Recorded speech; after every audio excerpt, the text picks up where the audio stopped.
Monsoon के season में आपने देखा होगा कि अचानक आसमान से एक चमकदार लकीर फूटती है और उसके कुछ ही पल बाद गूंजती है एक डरावनी गड़गड़ाहट। और यकीन मानो दोस्तों, ये प्रकृति का एक विद्युत युद्ध है, एक ऐसा युद्ध जिसमें कोई हथियार नहीं होता और ऊर्जा इतनी कि एक सेकंड में अरबों बल्ब, करोड़ों लाइट और लाखों एसी को जला सके। और प्रकृति के इस महायुद्ध को कहते हैं लाइटिंग या बिजली। शायद किसी भी प्राकृतिक घटना ने इतना डर, आश्चर्य और रोमांच पैदा नहीं किया होगा जितना बिजली के कड़कने से और बदलों की गर्जना से उत्पन्न होता है। ग्रीक लोग ये मानते थे कि बिजली ईश्वर का दंड है, जिसका प्रहार वो उस प्राणी या वस्तु पर करते हैं जिसके ऊपर वो क्रोधित हो जाते हैं। ग्रीक और रोमन पीपल इसे भगवान जुपिटर का दंड मानते थे। वास्तव में बिजली क्या है? विज्ञान की प्रगति से आज हमने ये जाना है। बिजली यानी कि तड़ित की उत्पत्ति एक प्राकृतिक घटना है। आकाशीय बिजली का जन्म कोलोमिस क्लाउड नाम के बादलों में होता है। जब इन बादलों के बीच घर्षण या टकराव होते हैं, तब उनके एनर्जी प्रवाह किसी दूसरी अपोजिट एनर्जी से अट्रैक्ट होकर एक दूसरे के साथ टकराते हैं और लाइटिंग उत्पन्न होती है, जिसे हम आसमानी बिजली कहते हैं। बिजली के बारे में जानने के लिए हमें उसके प्रकार समझने होंगे। तो आसमानी बिजली के मुख्य 3 प्रकार हैं। पहला है इंट्रा क्लाउड लाइटिंग। जब एक ही बादल में आपस में नेगेटिव और पॉजिटिव चार्ज टकराते हैं, तो उनमें एक लाइटिंग, एक बिजली पैदा होती है और इसे इंट्रा क्लाउड लाइटिंग या स्ट्रीट लाइटिंग भी कहते हैं। इसका प्रकाश धरती पर दिखाई नहीं देता। दूसरा है क्लाउड टू क्लाउड लाइटिंग। 2 अलग अलग बादलों के पॉजिटिव और नेगेटिव चार्जेस जब संपर्क में आते हैं, तो एक अवकाश स्पार्क या लाइटिंग उत्पन्न होती है। ऐसी बिजली का प्रकाश हमें पृथ्वी से कई बार दिखाई देता है, तो कई बार नहीं। तीसरी है क्लाउड टू ग्राउंड लाइटिंग। जब बादलों के नेगेटिव या पॉजिटिव चार्ज जमीन पर किसी नेगेटिव या पॉजिटिव से अट्रैक्ट होकर एक लाइटिंग रूट बनाते हैं, तो क्लाउड टू ग्राउंड लाइटिंग उत्पन्न होती है। इसे हम जमीन पर बिजली गिरना भी कह सकते हैं। अब दोस्तों, यहाँ तक आपने समझ लिया कि बिजली सेम बादल में या बादल से बादल के बीच में या बादलों से जमीन के बीच रूट बनाकर एक स्पार्क की तरह जनरेट होती है। लेकिन अब सवाल है कि इसका जनरेटर आखिर कौन है? आखिर वो कौन सी चीज है जो इस बिजली का सर्जन करती है? तो जैसे दोस्तों मैंने आगे बताया ना कि बिजली के पैदा होने में चार्ज पार्टिकल जिम्मेदार होते हैं।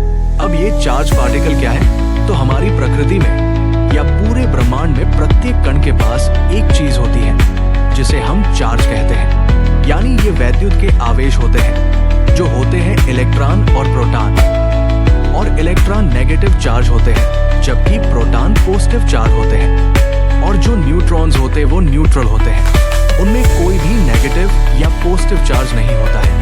अब इलेक्ट्रॉन्स और प्रोटॉन के सभी चार्ज जब एक जगह पर बादलों में जमा हो जाते हैं, तो उनके बीच बहुत तनाव पैदा होता है जिसे वोल्टेज कहते हैं। और यही तनाव बिजली की जननी है। सोचिए, जब बादलों में करोड़ों करोड़ों लीटर पानी की बूंदें होती हैं, या बर्फ होता है या हवा के कण होते हैं, और जब इनमें घर्षण होता है, तो ये घर्षण ऐसा ही रिएक्ट करता है जैसा हम पृथ्वी पर हमारे कपड़ों को रगड़कर प्लास्टिक की चेयर में बैठकर किसी को छूने से पृथ्वी पर रिएक्ट करते हैं। इनमें जब हम पृथ्वी पर घर्षण पैदा करते हैं, तो हमारी बॉडी के चार्ज पार्टिकल का चेयर के साथ आपले होता है और सामने वाले को करंट लगता है।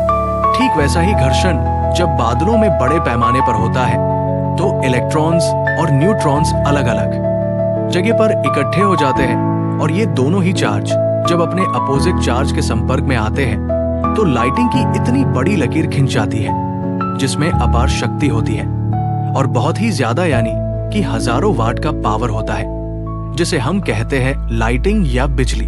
अब दोस्तों, बिजली को बनने के लिए सिर्फ ये चार्ज काफी नहीं है, बिजली को फूटता भी पड़ता है।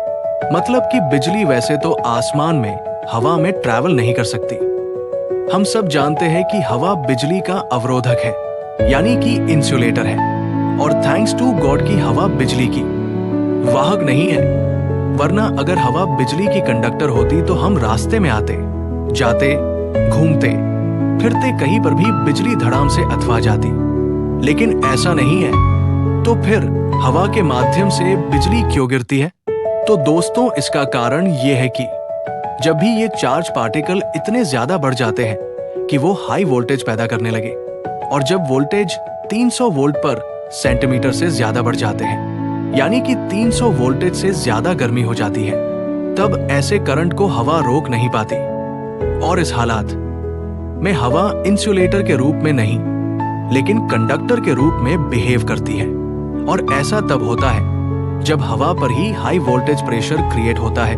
तो हवा में मौजूद जो गैस होती है वो आयंट यानी कि आयनाइज बन जाती है, क्योंकि इतने वोल्टेज में हवा भी आयनाइट होकर प्लाज्मा का रूप ले लेती है और बिजली के करंट के लिए एक नदी की धारा के समान बन जाती है और पृथ्वी के अपोजिट चार्ज के ऊपर बिजली का वहन करवाती है। ऐसे जब इन चार्जेस में बहुत ही हाई वोल्टेज कितने तो 30,000 वोल्टेज से ज्यादा हो जाते हैं, तब हवा भी बिजली के लिए कंडक्टर बन जाती है और वो बिजली हवा के आर पार भी पृथ्वी पर आ गिरती है। और जब ये बिजली हवा के थ्रू होकर गुजरती है तो हवा को चीरते हुए 30,000 डिग्री सेल्सियस का तापमान उससे आर पार हो जाता है और वहां पर हवा का एक जोरदार थोड़ी देर के लिए ये प्रेशर एक दबाव पड़ता है और इतनी गर्मी से हवा कंप्रेस होकर बाद में बहुत ही दबाव के साथ एक्सप्लोर होती है, जिससे धमाके की गर्जना या आवाज आती है, जिसे आम भाषा में हम बादल का गर्जना कहते हैं। ये बिजली करीब 4 से 6 किलोमीटर तक लंबी होती है और इसकी जो फ्लैश होती है वो 1 या 2 इंच तक चौड़ी होती है और इससे 10 करोड़ वाट के साथ करीब 30,000 डिग्री सेल्सियस तक तापमान होता है, जो सूरज के सरफेस के टेम्परेचर से भी ज्यादा गर्म होता है। इनफैक्ट सूरज की सरफेस से 5 गुना से अधिक गर्म, क्योंकि आवाज की स्पीड प्रकाश की स्पीड से बहुत कम होती है। इसीलिए हमें लाइटनिंग पहले दिखती है और गर्जना बाद में सुनाई देती है। अगर आप बिजली देखने और आवाज सुनने के बीच 5 तक की गिनती गिन लेते हैं तो समझो वो बिजली आपसे 1 मील तक की दूरी से गिरी है, क्योंकि ध्वनि को करीब 5 सेकंड लगते हैं। दोस्तों, कई बार हमें बिजली तो दिखाई देती है लेकिन आवाज नहीं सुनाई देती है। ऐसा इसलिए होता है क्योंकि आसमानी बिजली 100 माइल दूर से भी दिखती है, लेकिन आवाज सिर्फ 12 माइल दूर तक की ही सुनाई देती है। अगर वो बहुत तेज ना हो तो दुनिया भर में करीब 25,000 लोगों की मौत हर साल बिजली के गिरने से होती है। तो फिर बिजली से कैसे बचे? बिजली या ठंड से बचने का सबसे आसान तरीका है घर में रहें। और अगर आप कहीं पर बाहर है तो फोन या अपने सभी इलेक्ट्रॉनिक उपकरणों को स्विच ऑफ कर दें और खुले मैदान में और पेड़ के नीचे तो बिल्कुल ना खड़े रहें और किसी इमारत का आसरा लें। अब सबसे आखिरी सवाल है कि क्या हम आसमानी बिजली का संग्रह कर सकते हैं? तो फिलहाल तो नहीं, अभी हमारे पास ऐसे कोई भी साधन नहीं है कि ऐसा हम कर सके। और अवकाशी बिजली तो 1 सेकंड से भी कम समय में गिरकर ऊपर उठ जाती है। और अगर हम ऐसा कोई यंत्र बना भी लेते हैं तो हम उसके शायद बहुत ही मामूली हिस्से को कैच कर पाए। इसीलिए ये काम बहुत ही मुश्किल भरा और पेचीदा है। तो दोस्तों, आज के लिए बस इतना ही। मिलते हैं अगले वीडियो में। और अगर आपने अभी तक हमारे चैनल को सब्सक्राइब नहीं किया तो कर ले, ताकि आगे आने वाली रोचक वीडियो का नोटिफिकेशन आपको मिल सके। धन्यवाद।